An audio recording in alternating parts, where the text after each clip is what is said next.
Shalom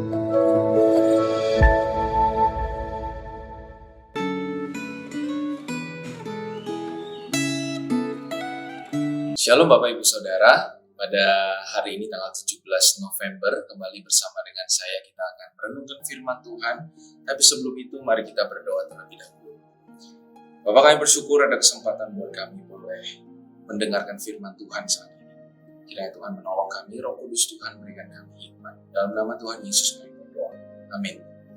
Bapak Ibu, perenungan kita pada hari ini diambil dari Yesaya pasal 31. Kita ambil ayat yang pertama untuk kita bacakan pagi hari ini. Celakalah orang-orang yang pergi ke Mesir minta pertolongan, yang mengandalkan kuda-kuda, yang percaya kepada keretanya yang begitu banyak, dan kepada pasukan berkuda yang begitu besar jumlahnya, tetapi tidak memandang kepada Yang Maha Kudus, Allah Israel, dan tidak mencari Tuhan. Bapak Ibu Saudara, saya bersyukur saya punya papa mama yang bisa dikatakan mereka itu sangat baik dengan saya. Saya merasakan kasih mereka dalam hidup saya. Walaupun memang papa mama saya tidak sempurna, tapi saya merasa bahwa kasih mereka kepada saya itu tulus setidaknya. Nah, Bapak Ibu, dari kecil saya itu sudah merasa papa mama saya itu perhatian dengan saya. Dulu masih awal-awal zaman HP itu ada, waktu SMP, saya dikasih HP sama mama saya supaya saya itu bisa dikontrol, sudah bisa dipantau. Mama selalu tanya, telepon, kalau lagi di sekolah, pulang sekolah, dia tanya, hari ini kamu ada les nggak? Kamu sudah makan siang belum? Nanti sore mau dijemput jam berapa? Wah, serba ditanya. Itu bentuk pertanyaan perhatian. Dibanding papa, mama sih yang sering telepon. Nah, sampai hari ini juga tidak berubah. Sampai hari ini, itu papa ataupun mama, mereka tetap punya pertanyaan yang sama kepada saya. Mereka sampai saya umur udah 31 tahun sekarang. Pertanyaan mereka tetap, hari ini pulang pelayanan jam berapa? Pulang dari gereja jam berapa? Oh, malam ini kamu ada khotbah nggak? Ada pelayanan nggak? Ada latihan nggak? Atau kamu ditanya, kamu sudah makan belum? Istrimu sudah makan belum? Tetap seperti itu, tidak berubah pertanyaannya dari saya kecil. Nah, terkadang saya berpikir, mama papa saya ini kayaknya masih nganggap saya ini anak kecil ya. Walaupun umur saya ini udah 31 tahun hari ini, tapi kayaknya di mata mereka saya tetaplah Richard yang masih pakai pampers kayaknya. Nah, bukan karena saya ini masih kanak-kanak sampai hari ini, sikap saya masih belum dewasa, maka mereka menganggap saya masih anak-anak. Enggak, bukan itu poinnya. Saya itu menangkap isi hati mereka sebagai orang tua. Sadarkah Bapak Ibu? Bukan cuma orang tua saya saja, tetapi sebenarnya orang tua kita semua.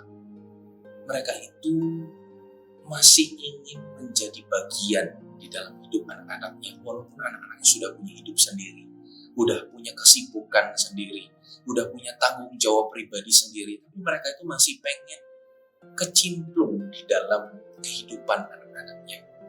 Nah, kayaknya ya, sudah naturnya sebagai orang tua itu, mereka itu juga tetap ingin anak-anaknya itu merasa butuh kehadiran mereka, butuh sesuatu dari orang tuanya.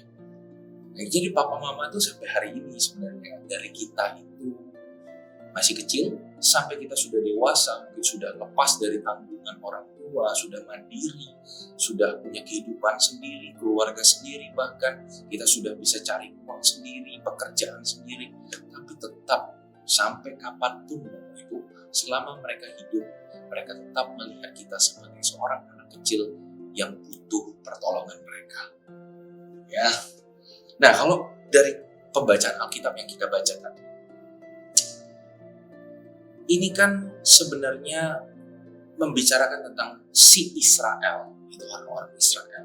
Kalau kita bandingkan kehidupan orang Israel di zamannya kitab Yesaya dengan kitab Keluaran dulu ketika mereka pertama kali ditolong oleh Tuhan. Orang Israel itu kan waktu keluar dari tanah Mesir, mereka nggak ada apa-apa. Mereka bawa harta pun itu sebenarnya harta rampasan yang mereka ambil dari Mesir, emas dan perak dan lain-lain. Tapi mereka sendiri, Israel itu pun belum menjadi bangsa yang merdeka. Mereka sendiri belum diakui sebagai sebuah bangsa. Mereka itu masihlah seorang budak begitu. Nah, tapi sekarang di zamannya Nabi Yesaya, mereka itu sudah punya nama. Mereka itu sudah dikenal oleh bangsa-bangsa lain, bahkan ditakuti, disegani oleh bangsa-bangsa lain karena kekuatan perang mereka menghadapi bangsa-bangsa yang besar pun bisa menang dengan jumlah yang sedikit. Walaupun kita tahu dari pembacaan Alkitab sebenarnya bukan kekuatan mereka itu kekuatan Tuhan. Tapi ternyata setelah mereka itu semakin dewasa, semakin mandiri secara keuangan atau ekonomi mereka itu semakin maju dan juga kekuatan perang semakin besar, mereka perlahan-lahan justru jadi tidak bergantung lagi dengan Tuhan. Kalau dulu di zaman kitab Keluaran mereka berseru-seru kepada Tuhan minta tolong, sekarang mereka minta tolongnya malah ke Mesir. Jadi kalau kita baca dalam Alkitab tadi, Tuhan itu marah sebenarnya. Di tepatnya Tuhan itu cemburu. Itu kan kalimat orang cemburuan itu. Tuhan itu membandingkan dirinya dengan Mesir dan kereta-kereta kuda Mesir. Dikatakan orang Israel, kalian itu lebih mengandalkan Mesir dibandingkan aku. Tuhan itu kan sedang cemburu. Tapi kecemburuan dan kekecewaan Tuhan itu bukanlah sebuah cemburu buta atau kecewa yang buta. Kecemburuan Tuhan itu bisa saya katakan kecemburuan yang kudus. Kalau kecemburuan buta itu cemburu, dia marah-marah, tapi lebih mementingkan emosi dirinya sendiri, kepentingan dirinya sendiri.